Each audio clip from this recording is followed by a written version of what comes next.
O Senhor esteja convosco. Proclamação do Evangelho de Jesus Cristo, segundo Marcos.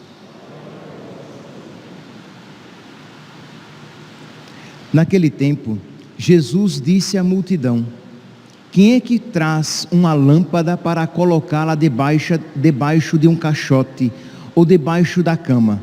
Ao contrário, não a colocará num candeeiro? Assim, tudo que está escondido deverá tornar-se manifesto, e tudo que está em segredo deverá ser descoberto. Se alguém tem ouvidos para ouvir, ouça. Jesus dizia ainda: prestai atenção no que ouvis. Com a mesma medida com que medirdes, também vós sereis medidos, e vos será dado ainda mais. Ao que tem alguma coisa, será dado ainda mais. Do que não tem, será tirado até mesmo o que ele tem. Palavra da salvação.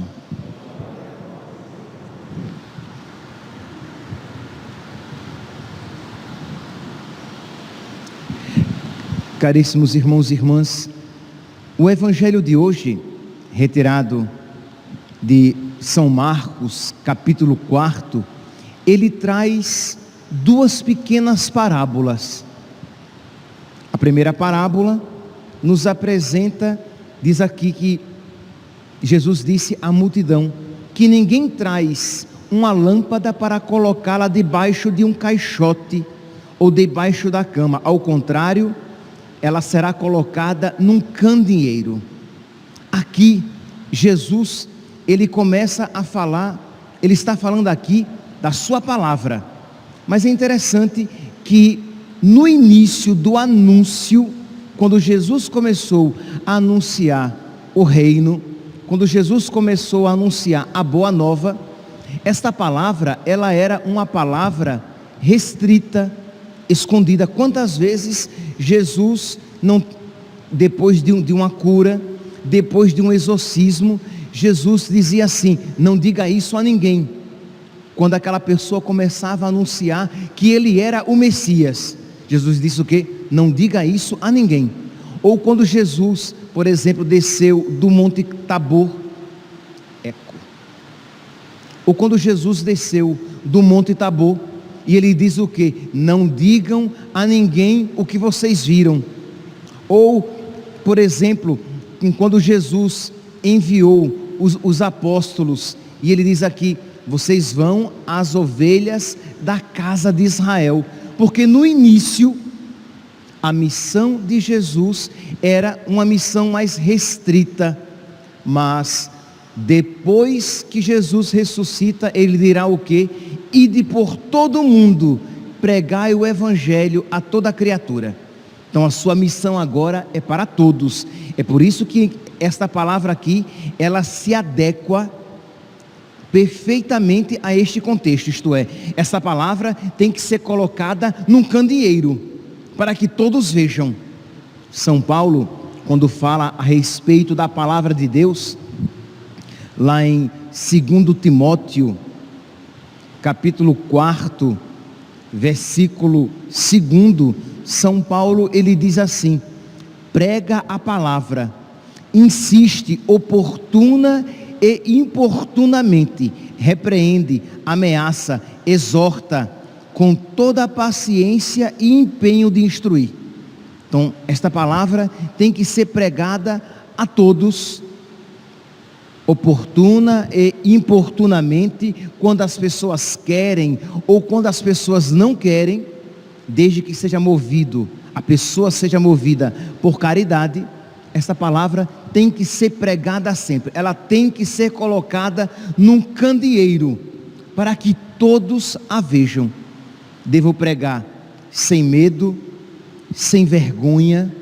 Quantas vezes nós temos vergonha de pregar a palavra de Deus, de anunciar a palavra de Deus? Por quê? Porque de alguma maneira eu vou me comprometer, a partir do momento que eu começo a anunciar a palavra de Deus, mas é um mandato para nós.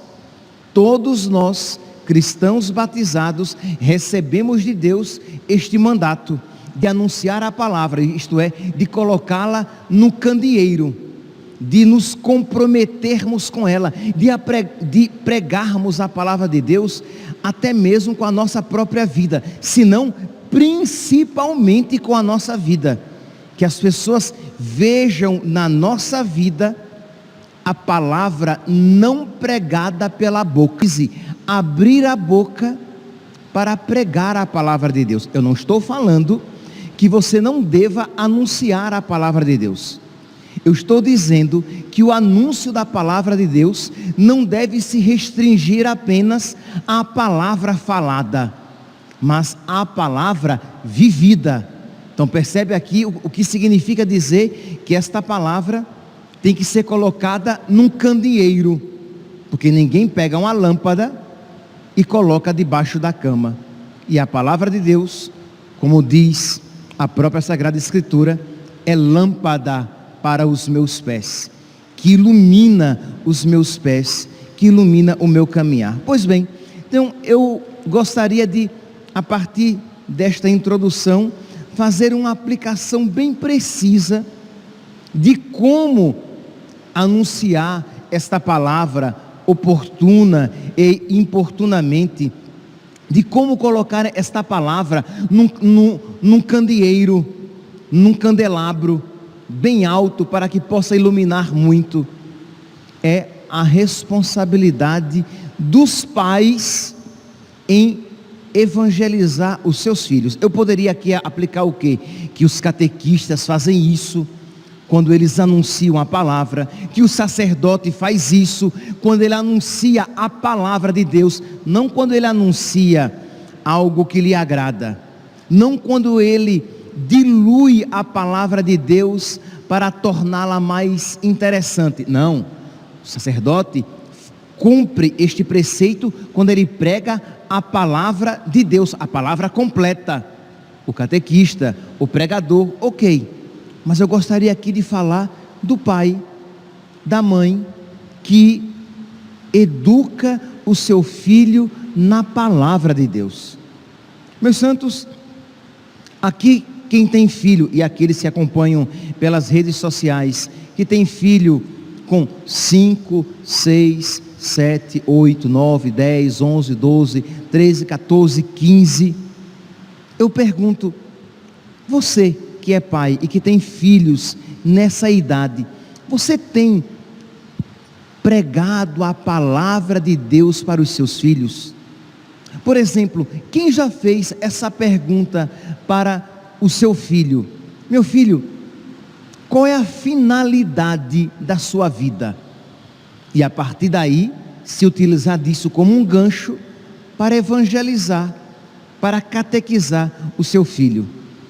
Isto é, qual é a finalidade da vida daquela criança? Ora, se você pai, se você mãe, sabe qual é a finalidade da sua vida, você saberá como instruir o seu filho, a sua filha, nesse caminho.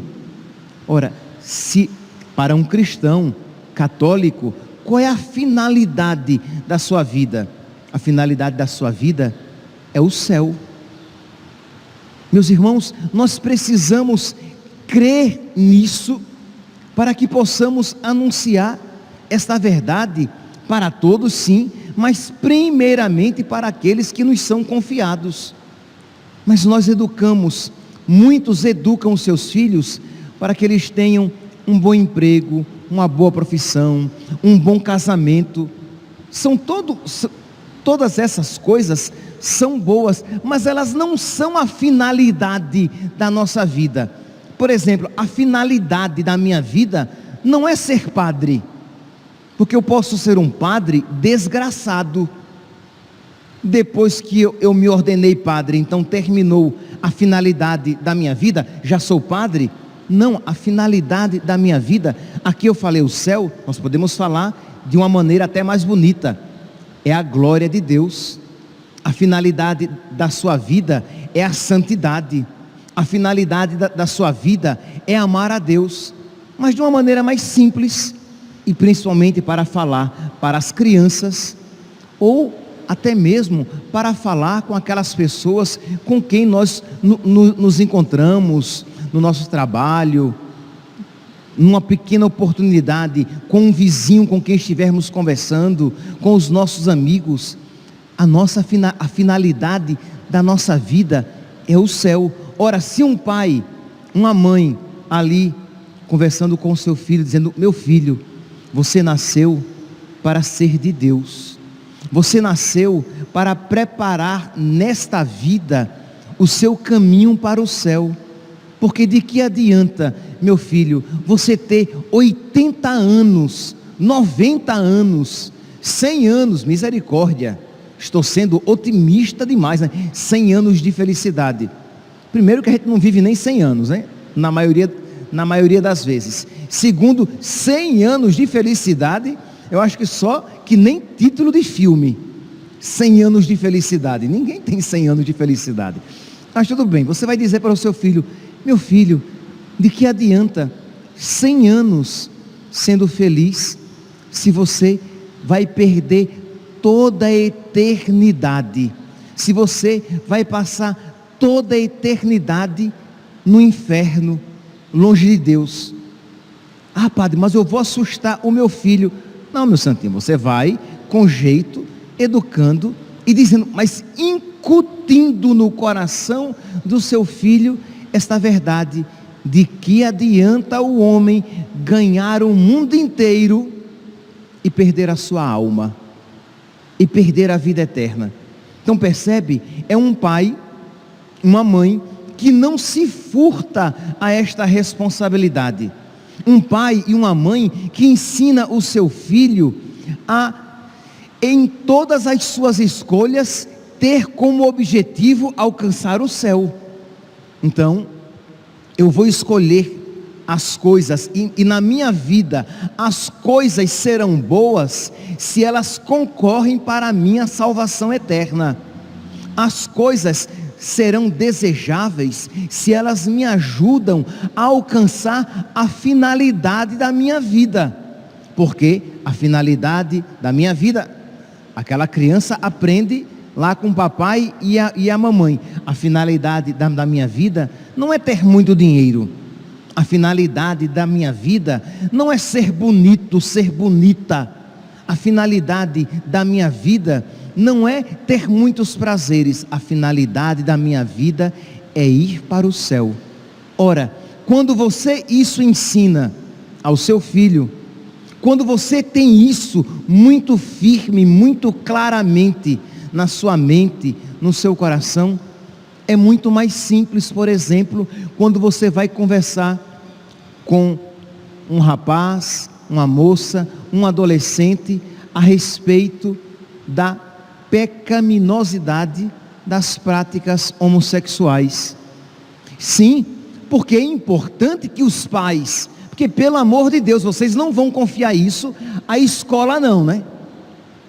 Vocês não vão confiar esta conversa às escolas para as quais tudo é permitido, tudo é bom e tudo é lícito.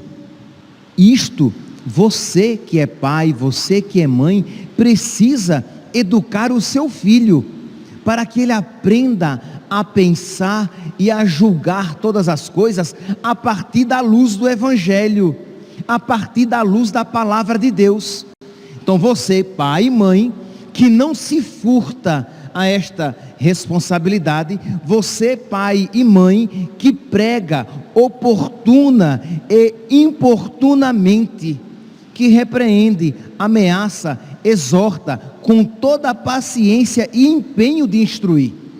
Você que quer que o seu filho alcance a finalidade para a qual ele foi criado, que ele alcance o céu. Então você vai instruir o seu filho e dizer a ele, ensinar que ele não é dono absoluto do próprio corpo, e de que ele não pode fazer o que ele quiser da própria vida dele, porque senão ele não alcançará a finalidade da sua vida.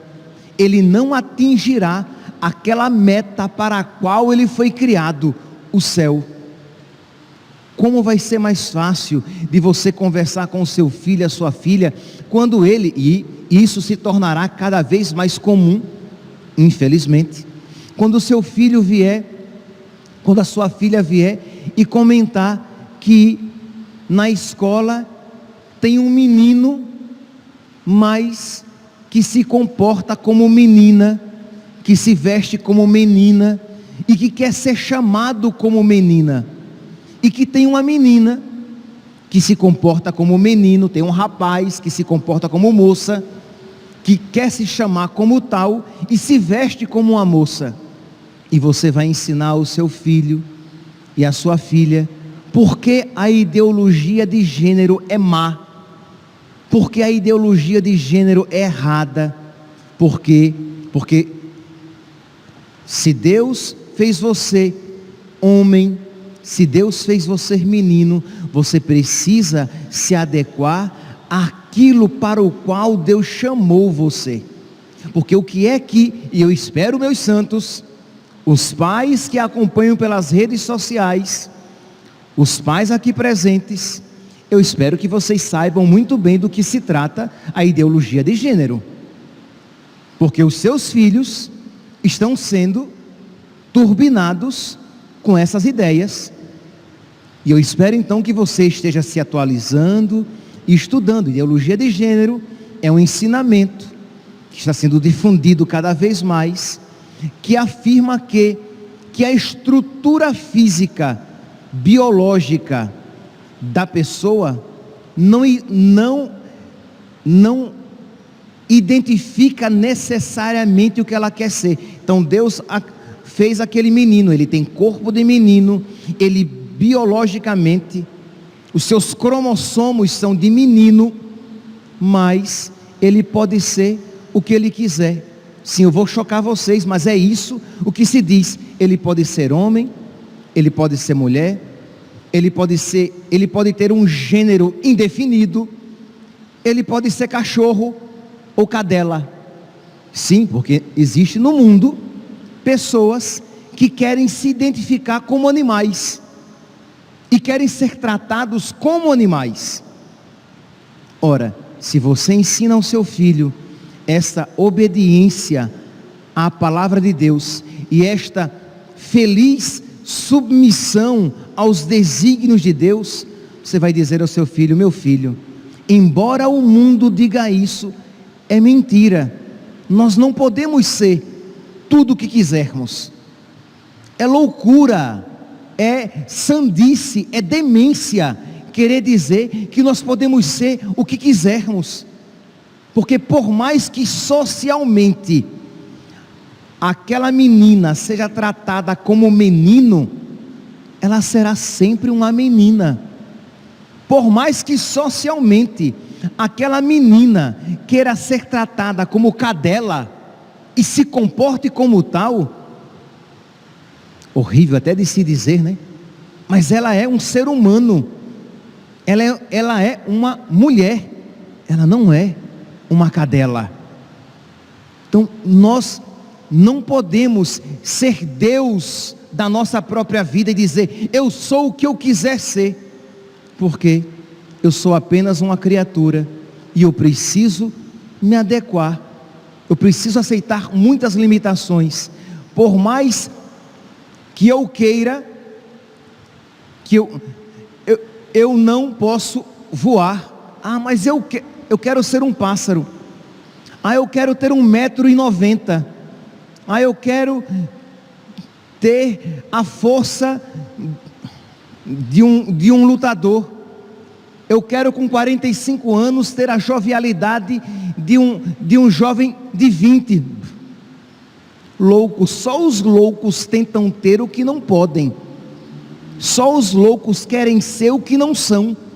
Existe um limite e nós precisamos, mas se você ensina e evangeliza o seu filho e a sua filha, e você ensina: olhe, você precisa acolher com alegria aquilo que Deus lhe fez, e precisa procurar pouco a pouco se adequar à vontade de Deus na sua vida, porque nós não podemos ser revoltados contra a vontade de Deus, se Deus o fez homem ou se Deus o fez mulher. Então, meus santos, vocês percebem o quanto é importante isso aqui, de pegar a palavra de Deus e colocar num candelabro, num candeeiro, nas nossas casas, para que a palavra de Deus ilumine os nossos atos, os nossos conselhos, a formação que nós damos aos nossos filhos, para que todos na sua casa sejam regidos e guiados pela palavra de Deus. Então é claro que aqui eu falei a respeito da família, mas aqui nós podemos aplicar em várias outras circunstâncias. Mas se você em casa cuida para que ele tenha uma boa profissão, para que ele seja apenas um bom cidadão, honesto, para que ele não minta, é verdade, são valores bons, que ele seja honesto, para que ele não minta, para que ele seja trabalhador, mas percebe, são todos valores que se adequam a várias opções de vida. Você não está dando uma formação verdadeiramente cristã, verdadeiramente católica.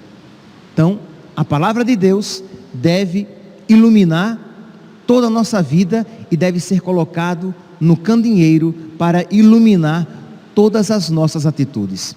Pois bem, na segunda parábola, Jesus, como que ele reafirma, ele ilumina ainda mais o que foi dito anteriormente. Ele vai dizer aqui em Marcos, capítulo 4, versículo 24: prestai atenção no que ouvis. É interessante que você veja que esta parábola aqui, essas duas parábolas, elas vêm depois, em Marcos, da parábola do semeador que saiu a semear. A semente era imagem da palavra de Deus. Então Jesus diz aqui: prestai atenção no que ouvis.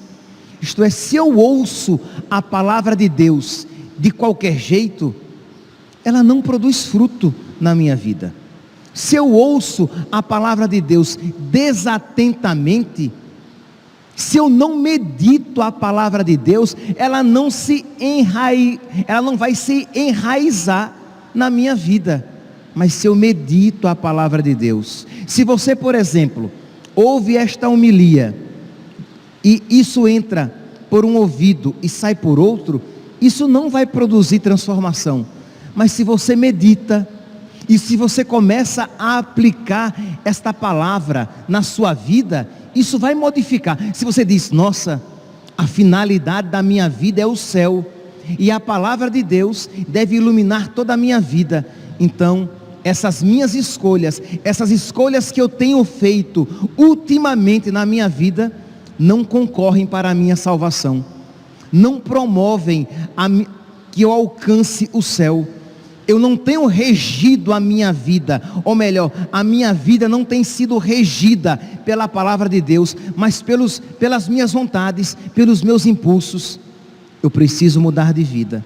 Às vezes, precisa até se confessar, para recomeçar a viver a sua vida segundo a palavra de Deus, para que você possa alcançar aquela meta para a qual você foi criado, porque você aprendeu que a finalidade da sua vida é ser feliz por toda a eternidade, mesmo que durante o tempo você tenha que passar por muitas provações. Você aprendeu que a finalidade da sua vida não é ser feliz a todo custo, aqui nos 80, 90, 100 anos, mas a finalidade da sua vida é ser feliz por toda a eternidade no céu, enquanto isso, carregando a sua cruz aqui na terra, e que vale a pena. Então, quando você ouve isso, quando você medita sobre isso, quando você vai para casa, ou volta para o trabalho, mas você fez até no celular ou num caderninho algumas anotações para depois refletir sobre isso, ou se você, graças a Deus, vai ter oportunidade de fazer a sua ação de graças depois da comunhão, de uma maneira mais, até mesmo com a sua oração pessoal, e você vai meditar sobre esta realidade e pedir a Deus forças para que isso se faça carne na sua vida, para que você verdadeiramente viva esta palavra, para que você ouça e você guarde esta palavra no seu coração. E aí, meus irmãos, não tenhamos dúvidas, vai acontecer o que Jesus está dizendo, porque com a mesma medida com que medirdes, também vós sereis medidos, e vos será dado ainda mais. A gente geralmente usa assim: olha, se você for rigoroso, Deus será rigoroso. Se você for misericordioso, Deus será misericordioso, porque com a mesma medida com que medirdes, vós sereis medidos. Está correto? Está correto. Mas também existe esta aplicação: se você acolher a palavra de Deus, Deus o acolherá. E se você não acolher a palavra de Deus, Deus não o acolherá. Porque aquele que tem alguma coisa será dado ainda mais, mas aquele que não tem será tirado até aquilo que ele julgava ter. Isto é, Deus nos dá a sua palavra. Se eu acolho, eu receberei ainda mais.